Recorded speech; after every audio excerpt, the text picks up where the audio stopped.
লও তোমাগুলো গাইজ একটা unique recipe share করি। আসসালামু আলাইকুম দাদারা বউ রাফুরা ভাইয়েরা, তোমরা সকলে কেমন আছো? আশা করি তোমরা যে যেখানে আছো আল্লাহর রহমতে সবাই ভালো আছো আর সুস্থ আছো। মুইও তোমাকে হগুলির দেয় বেমালা ভালো আছি আলহামদুলিল্লাহ। মোর পরিবারের হগুলির লিয়ে লও আজকে তোমাকে একটা কাঁচা কাঁঠালের রেসিপি দেখাই। আর এই দেখাইতে যে এত বেশি মজা হয়, যদি একবার না খাই থাও হেলে তোমরা বুঝবা না। একবার হইলেও যদি বাসায় ট্রাই করো তাহলে বুঝতে পারবা যে মুই সত্য কইছি না মিথ্যা কইছি। তাই হাই ফেনে মগো সর্বপ্রথম লাগবে যে কষি একটু কাঁচা কাঁঠাল। তো মুই হেয়ে কাটানোর ফেনে আইয়ে পড়ছি মগো গাছে। তো মগো গাছে এই যে সব কাঁঠালই মোটামুটি বড় হয়ে গেছে। তারপরে এই ছোটো কাঁঠালগো পাইছি যে একটু ছোটো আছে, এরপরে এই কাঁঠালটা কাটি হালাইছি। মোর স্বাস্থ্য বোনের কইলাম যে কাঁঠালটা পারিয়ে দে। আর কাঁঠালে যেহেতু অনেক বেশি কষ্ট থাকে এলেগে সর্বপ্রথম কামলে যে একটু হাতে ভালো মতো করে সরিষার তেল মাখিয়ে লইতে হইবে। একাল ভালো মতো করে বেশি করে কিন্তু হলুদ তেলটা মাখবা। তো মাখিয়ে কিন্তু এই যে দেখো কাঁঠালটা কিন্তু আমি কাটা শুরু করে দিছি। আর এই সময় কিন্তু অনেক সাবধানতা অবলম্বন করতে হইবে, নাইলে কিন্তু হাত পাও কাটিয়ে যাওয়ার সম্ভাবনা আছে। তো পাও না হাতটা কাটিয়ে যাইবে। তো এই যে দেখতেই পাইতেছো যে মুই কিন্তু বডি দিয়ে একাল সুন্দর মতো করে কাটিয়ে লইতেছি। আর বডিও কিন্তু তেল মাখিয়ে লইতে হইবে। আর এই যে দেখো মোর হাত কিন্তু একেবারে অনেক বেশি চুপচুপ হয়ে গেছে তেলে। আর অনেক সাবধান মতো কাটতে আছি, কারণ এই কাঁঠালের যে এই খোসাটা ছাড়ানোর সময় কিন্তু অনেক বেশি কষ্ট হয়। আর এই যে দেখো কাঁঠালটা কতটা কষি, ভিতরে কিন্তু একবারে অনেকটা কষি। আর ওই যে শক্ত একটা যে কি কয় কাঁঠালের ভিতরে একটা যে থাকে না, ওইটার কি কয় সঠিক আর মোর মনে পড়তেছে না, ওইটারও কিন্তু কাটতে ফালাই দিতে হইবে। আর এরপর এই যে দেখো ছোটো ছোটো পিস পিস করে কাঁঠালগুলো কাটতে আসলাম। তো তোমরা দেখতে থাও আমি কাঁঠালটা কী রকমের করে কাটি, কত কমনে আবার একটু পরে।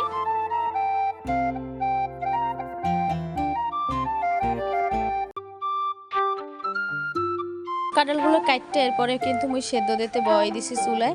আর এখানে কিন্তু সামান্য লবণ আর একটু হলুদ দিয়ে দিছি, এই যে মোর আসলে ভিডিও করতে মনে নাই। তাই এখন মুই তোমাকে কইয়ে দিই কেমনে কি সেদ্ধ করবা। এখানে কিন্তু হলুদ আর হলো যে একটু লবণ দিয়ে এরপর কাঁঠালটা ভালো মতো সেদ্ধ করে লইতে হইবে। আর এই যে দেখো এখন কিন্তু মুই অনেকক্ষণ জাল দেওয়ার পরে কাঁঠালটা সেদ্ধ হয়ে গেছে। আর মুই কিন্তু অনেকটা জাপিতে সেঁকে লইছি। সেঁকে ভালো মতো করে ধুয়ে পরিষ্কার করে লইতে হইবে, নাহলে কিন্তু কাঁঠালের কষ্টটা আবার থাকতে পারে হয়তো। তাই লেগে কিন্তু আমি ভালো মতো করে ধুয়ে লইছি, ধুয়ে পরিষ্কার করে আনছি। তারপরে কিন্তু এখন মুই এটা ব্লেন্ডার করবো না, এটা কিন্তু মুই পাটায় বাটবো। আর অবশ্যই কিন্তু পাটায় বাটতে হইবে। আর ব্লেন্ডার করলে কিন্তু কাঁঠালের যে একটা আশাস একটা ভাব থাকে সেটা কিন্তু থাকবে না। এই যে দেখো এখন কিন্তু মুই পাটা পুতলেই বইয়ে পড়ছি বাটার লেগে। এই যে এখন মুই কিন্তু পাটা পুতায় বাটতে আসছি, দেখতে থাকো।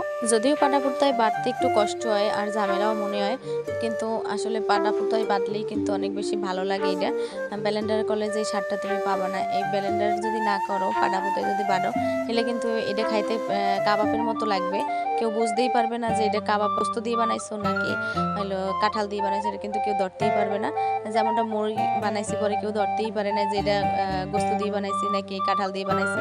তো যাই হোক এই যে দেখো এখন কিন্তু মোর বাটা শেষ, আমি অর্ধেক পরিমাণে লইছি। তো আর বাকিগুলো রেখে দিছি যে যদি ভালো না লাগে, যদিও আমি এটা প্রথমবার ট্রাই করছি। তো এই যে দেখো এখন কিন্তু আমি একটা ডিম ভেঙে দিছি। আর এখানে দিয়ে দিতে আসি বেসন। অবশ্যই কিন্তু একটা ডিম দেবা। তারপরে এখানে দেবা পরিমাণ মতো বেসন আর দেবা কর্নফ্লাওয়ার। তো এই যে দেখো আমি কিন্তু এখানে পরিমাণ মতো বেসন দিয়ে দিছি আর এই জায়গায় কর্নফ্লাওয়ার দিয়ে দিতে আসি। তা তোমরাও কিন্তু পরিমাণ অনুযায়ী সব কিছু দেওয়ার চেষ্টা করবা। এই যে দেখো এখানে মোর যতটুকু পরিমাণে মই লইছি ঠিক অতটুকু পরিমাণেই কিন্তু কর্নফ্লাওয়ার দিতে আসি আর বেসনও দিতে আসি। আর ডিম একটাই দিছি, ডিম কারণ মোর পরিমাণ অনুযায়ী মোর ডিম মনে হয়েছে যে আর লাগবে না, তাই মই ডিম একটাই দিছি। তোমরা যেরকমের কম বাড়াই কমাই নিতে পারো। তারপরে দিতে আসি জিরা বাটা। এরপরে করে বাটা মশলা যা যা দেওয়া দরকার সবগুলোই দেবা, রসুন বাটা, আদা বাটা, জিরা বাটা।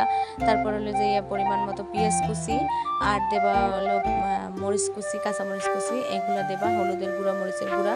তারপরে দেবা ধনিয়ার গুঁড়া, যদি থাকে মোর ঘরে আসলে ছিল না এলাকে মুই দেই নেই। তো অবশ্যই কিন্তু কর্নফ্লাওয়ারটা দেওয়ার চেষ্টা করবা, কর্নফ্লাওয়ারটা না দিলে কিন্তু এটা যে একটা ক্রিস্পি ভাব এটা কিন্তু থাকবে না। তারপরে এই জায়গায় মুই এক এক করে সব ধরনের গুঁড়ো মশলা দিয়ে দিতে আসলাম।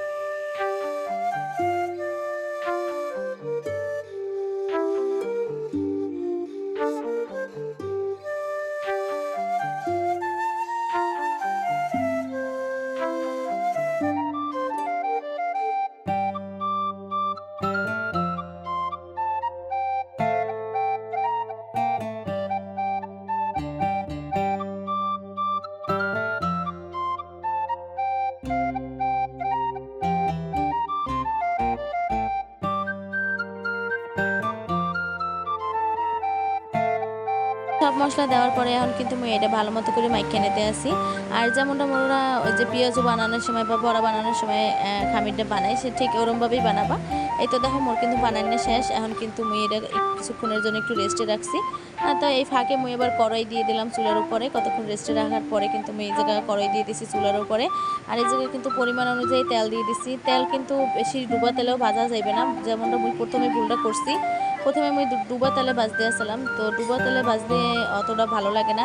তো পরে মুই এবার অন্য একটা কড়াই ভাজছি, মানে তেলটা একটু কমাই দেওয়ার পরে আবার অন্যভাবে ভাজছি। তো যাই হোক, এই যে দেখো হ্যাঁ কিন্তু মুই ভাজতে আসলাম। তো এক এক করে কিন্তু মুই সবগুলা কী কয় কাবাব বা কাটলেট যাই কও এগুলো কিন্তু মুই ভাজতে লইতে আসলাম। আসলে মুই এটার নাম কী দিব মুই নিজেও জানি না। তো যাই হোক, এই যে এখন কিন্তু এক এক করে সবগুলো মুই ভাজতে লইতে আসলাম। আর ভাজার সময় কিন্তু খুব সুন্দর একটা গ্রান আইছে। একবার হইলেও বাসায় এটা ট্রাই করে দেখো, এত বেশি মজা লাগবে চায়ের সাথে বা সসের সাথে, যেটার সাথেই তুমি খাও, খাইতে একালে বেমালা মজা লাগবে। আর কেউ ধরতেই পারবে না, তুমি যদি যতক্ষণ পর্যন্ত না কবা যে এটা তুমি কি দিয়ে বানাইছো, ততক্ষণ পর্যন্ত কেউ ধরতেই পারবে না যে তুমি কাঁচা কাঁঠাল দিয়ে এটা বানাইছো। যেমনটা মুই খাওয়ানোর পরে মোর চাচিরা কেউ ধরতেই পারে না যে মুই এটা আসলে কাঁঠাল দিয়ে বানাইছি। মোর এক চাচি কইতে আছে যে এটা নাকি মুই গরুর গোস্তের কাবাব বানাইছি। কিন্তু আসলে পরে মুই কইছি যে না, আসলে এটা হইলে কাঁচা কাঁঠাল দিয়ে বানাইছি। তো তোমরাও এরমের ভাবে একবার হইলেও বাসায় ট্রাই করে দেখো, বাসায় সবাই অনেক প্রশংসা করবে আর তুমি নিজেও খাইয়ে অনেক বেশি মজা পাবা। তো এই যে দেখো এখানে কিন্তু চুলার জালটা একেবারে বেশি বাড়াই দিনি, হালকা মিডিয়াম আছে, কিন্তু আমি এগুলো সবগুলো বাজ্যে লইতে আসলাম। বন্ধুরা, তোমরা যদি আজকে কেউ মোর চ্যানেলে নতুন হয়ে থাও, অবশ্যই কিন্তু মোর চ্যানেলটা সাবস্ক্রাইব করে দেবো যদি মোর ভিডিওগুলো তোমার কাছে ভালো লাগে থাকে। আর যারা যারা মোর চ্যানেলটা সাবস্ক্রাইব করে দিয়ে মোর পাশে আসো, তোমাকে সকলের জানাই বেমালা ধন্যবাদ। আর যারা যারা নতুন আসো, অবশ্যই কিন্তু চ্যানেলটা সাবস্ক্রাইব করে দিয়ে পাশে থাকা বেল আইকনটা অন করে দেবা, নাহলে কিন্তু মুই নতুন নতুন ভিডিও ছাড়ানোর লগে লগেই তোমাকে দ্বারা পৌঁছে যাবে।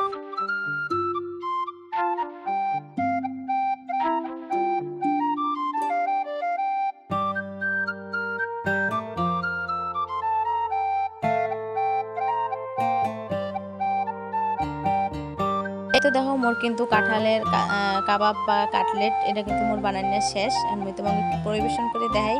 খাইতে কিন্তু অনেক বেশি মজা লাগছে। মুই এটা সসের সাথেও খাইছি, চায়ের সাথেও খাইছি, অনেক বেশি মজা লাগছে।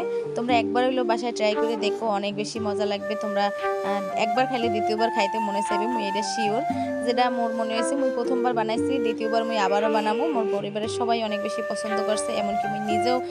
কাঁচা কাঁঠাল শেষ হয়ে যাওয়ার আগে একবার হলেও তোমরা কিন্তু এরমের বাসায় ট্রাই করে দেখো, যদিও কাঁচা কাঁঠাল এখন আর পাওয়া যায় না। তো তোমরা একবার হলেও বাসায় ট্রাই করে দেখো। আজকে ভিডিওটা এই জায়গায় শেষ করতে আসছি। আল্লাহ হাফেজ, আসসালামু আলাইকুম।